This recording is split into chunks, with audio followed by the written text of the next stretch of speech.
of a conflict of interest. Okay. But Gil, I suggest that as we are having discussion with the author, let's put up her book. We can be visible there. Put it against the wall, the three of them. So, there's one should be there. Yeah. So you can sometimes focus on that. There you go. I'll move this. Okay.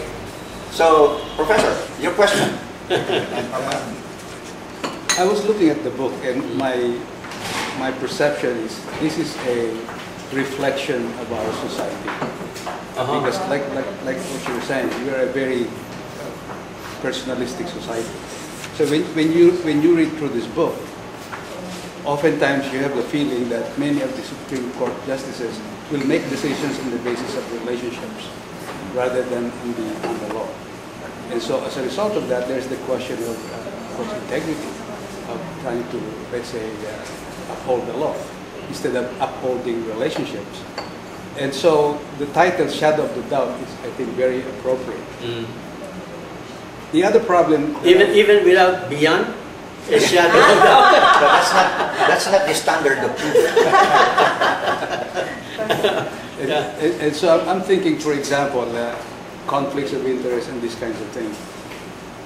Think in terms, for example, of our society. If, for example, you have a friend who's been taking a lot of beer one evening, you say, hey, enough, because you're driving, because you rode with him, you don't have a car. He said, no, I can take it. But supposing, as a result of drinking, you're going home and he insists on driving his own car, when in fact, you know, he drank beyond the limits. But supposing when he's driving, he ran over somebody, now, and you're the only witness. Would you feel guilty? The question is, would you testify against your friend? And if you ask a Filipino that, a Filipino will say, it depends. If I don't know the victim, then I will I will testify that my friend has not been drinking beer. But if the victim was closer to me, especially in blood, then my friend better watch out. And so as a result of that, it's very subjective. This tells you about our culture. And I think when you ask somebody, for example, somebody, a foreigner, how will you testify? Well, they'll say they'll tell the truth. I think they're very objective because for them, when it comes to law, it's universal. It applies to all. That's why the justice is blind. But I think in the Philippines, it's looking at something. So it depends. But let me go back in time. Wasn't there a time when the Supreme Court justices or even the auditor, the provincial auditor, or the public highways inspector would not go socialize because they would not want to be in a position where they would have to resolve a question of conflict of interest. You know, like in the olden days, in the Quezon justices. Even when I was in high school, I saw CFI, RTC judges. They would call courts of first instance judges. They would not socialize, so that they would not get involved in, let's say, Rotarians, Lions, where members may have a case before him, and thus be able to influence his decision. But that was also the case in the American history when people who were involved in the railroad questions and right-of-ways, you know, from the east to the west, were so picky about socializing with people in the community. You know? So they've gone a long way too, just as we did. How do you account for that? Yeah, they've gone a long way, but I guess when it comes to culture, we're very different from those people in the West as against the East. Because the West somehow, to a certain extent, they will uphold the law. For example, you will notice that even Bill Clinton was impeached. Here in the Philippines, you've got the numbers, you don't get impeached.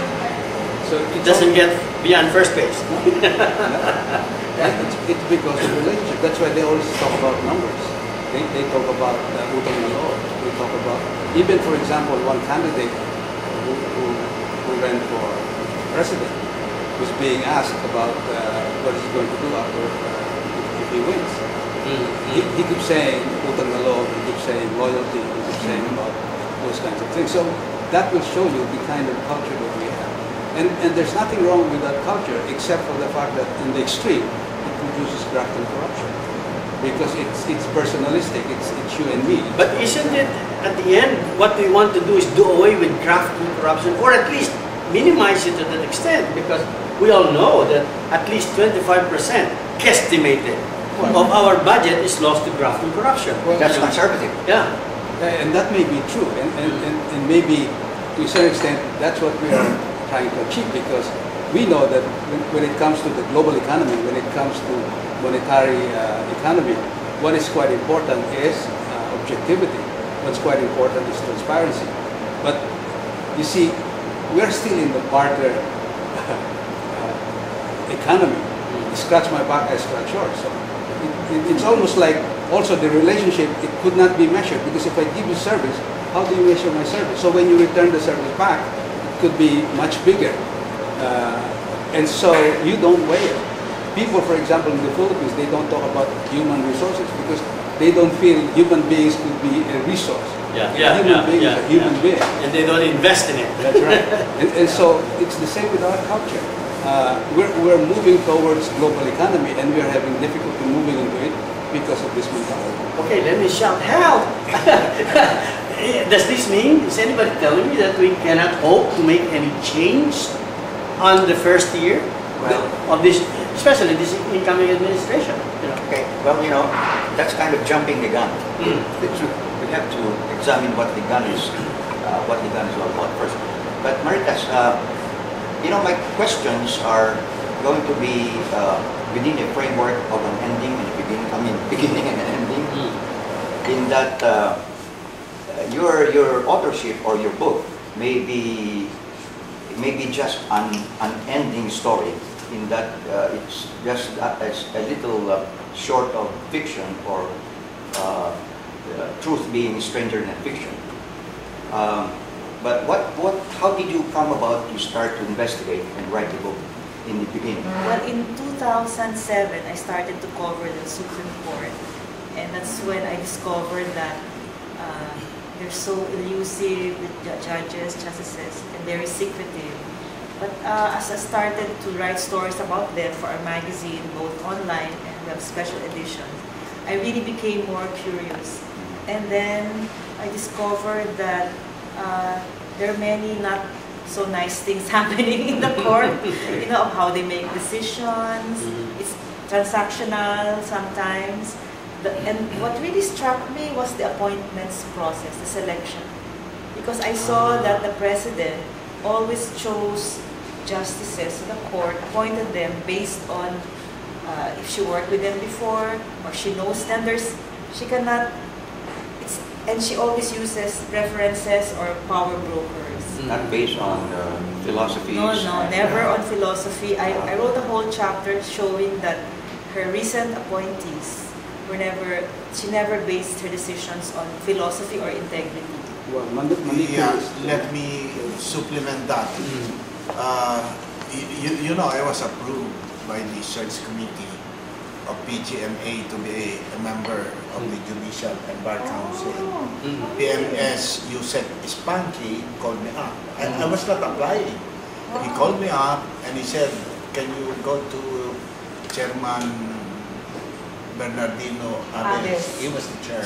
Yes. So I went to GSI, I was approved.